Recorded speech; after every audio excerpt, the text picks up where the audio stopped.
What's going on, people? Welcome back to the channel. This is my review of Stargirl episode 11 season 3. Only 2 more episodes to go and then that's it for Stargirl. Although we live and pray in hope that Netflix, HBO Max, somebody out there, please rescue this show, because after watching this episode I cannot believe that there are so many bad TV shows out there and there's very few good ones, and this one is gonna get axed because of what? I'm not sure if I can buy this.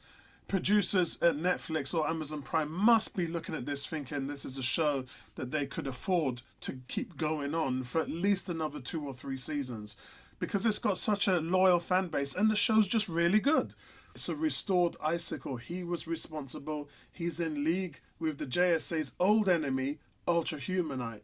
So it's also quite doubtful that Jordan has the technical skill to set up all of the camera work, but Ultra-Humanite does.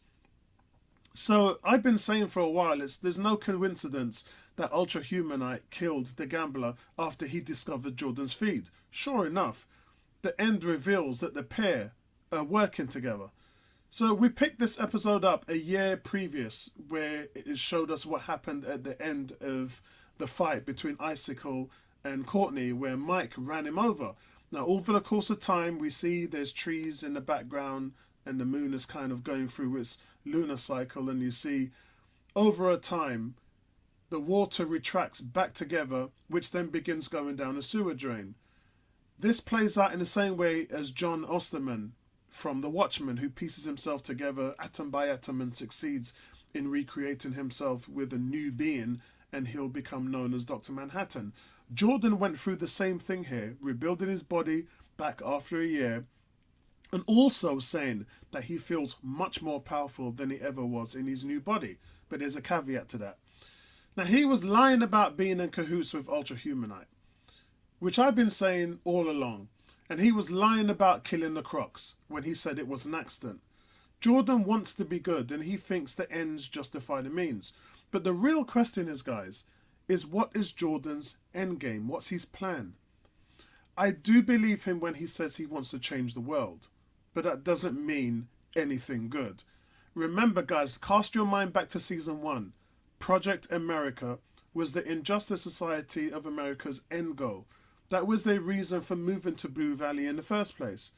The project would force people to follow the same beliefs as them. It would also strip away the people's free will and beliefs. Now, the ISA claimed that the project would solve global warming and force Americans to use solar and wind power and eliminate the biases on gender, race, sexual orientation, etc. But the problem was Courtney found out that 25% of their target audience would fight back against the reprogramming, which in turn will cause their brains to die, leaving 25 million Americans dead. So Icicle's return creates a new complication for Stargirl. Now, Starman obviously wants him dead. I mean, he did his nut in this episode when he found out he was still alive, because he's the man that killed him. We see Artemis and the JSA finding the human remains of the Crocs down in the sewers, which was heartbreaking for Artemis. I've never seen Artemis with these kind of emotions before, just crying her eyes out. Guys, it was painful to watch. Now, Pat says, if history has told him anything, the Humanite will go after and murder a lot of people, including them. He also said that it's no Donkey Kong, and Sylvester adds to the joke by saying, if they don't stop him, it will be game over. Now look, guys, Sylvester and Pat's friendly banter was really nice to watch. And you can see Pat doing the same thing to Starman as a sidekick 10 years ago. It's clear here that Pat has grown into a man 10 years older, and Starman still hasn't grown from yet, because remember, he's been missing for 10 years, and as far as he's concerned, time hasn't moved on. So it's a fair shout to say that because Sylvester has missed 10 years of his life, that he may be still younger than Pat Dugan at this point in time. And what sounds fun to Sylvester isn't fun anymore to Pat. But I just love the dynamic between the two on screen. It's the gift that keeps on giving on the show. But Jordan literally killed him and his friends. So it's understandable why Starman doesn't want to reconcile. But remember when we said Sylvester has to calm down now? Well, that rage is still inside of him.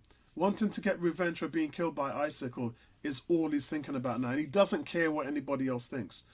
And Artemis won't be too far behind him in terms of getting in line for Jordan's head. I feel so bad for Artemis, man. But with all this that's going down, we do see Courtney play her hand.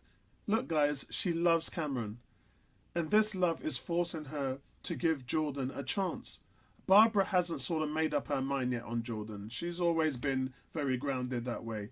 Whether she's making new friends with Paula or giving the kids advice or standing up to her old bosses, we really don't know which side of the table Barbara's going to run on.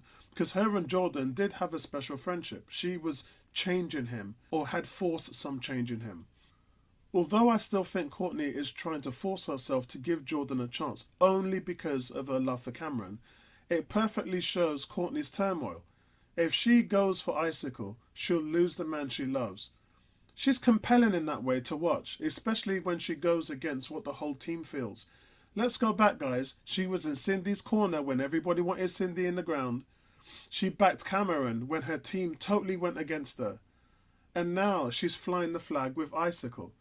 Now, these issues are the reasons why the JSA almost broke up many times this season. And she's right back in the hot seat yet again.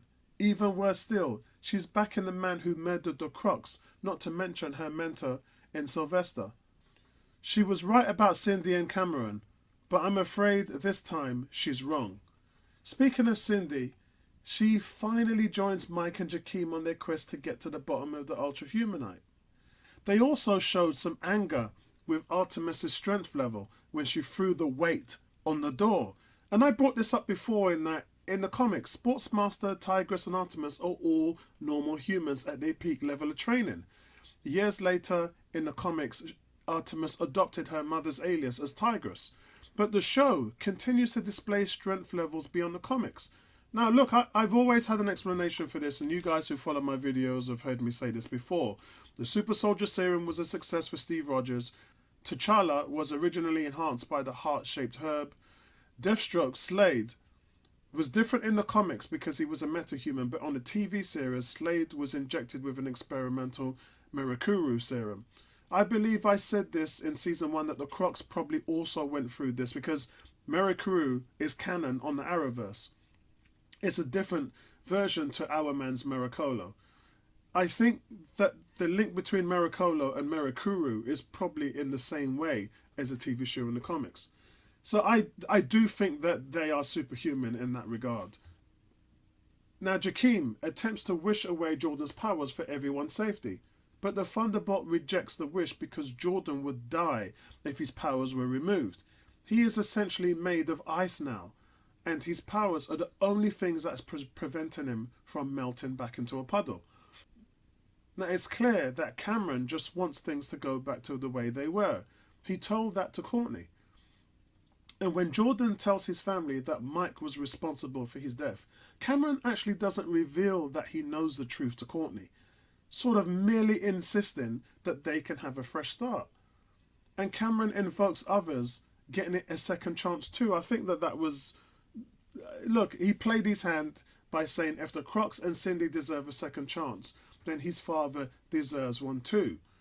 But guys, that was a dick move because the Crocs went to jail and have been on their best behaviour as they've been living without their daughter Artemis. That wasn't worth the cost of villainy for them. So they turned the page and went good. Now Cindy's father experimented on her whole life as a child. Also, the Crocs and Cindy helped to defeat Eclipso. So Courtney really should have immediately stated that the Crocs did pay for their crimes. But she just stood there and said nothing. It's weird, because Mike spent 2 seasons as well, and you know, we're talking about Mike now, being sad and remorseful for killing Jordan. Yet he gets mad at Thunderbolt for refusing to remove Jordan's powers in fear of killing him. So there's a little bit of to and from in this episode that was a little contradictory. But what I did like was Yolanda phoning her mum. And her mum's always been hard on her, but she knows her mum is toxic and doesn't listen. And even though Yolanda's mum shouldn't have been lied to, we can all agree, children shouldn't lie to their parents, it was to protect her. But I still can't see her mum supporting Yolanda in the way that Beth's parents supports Beth. So guys, look, I'm going to give this episode a 7.9 out of 10.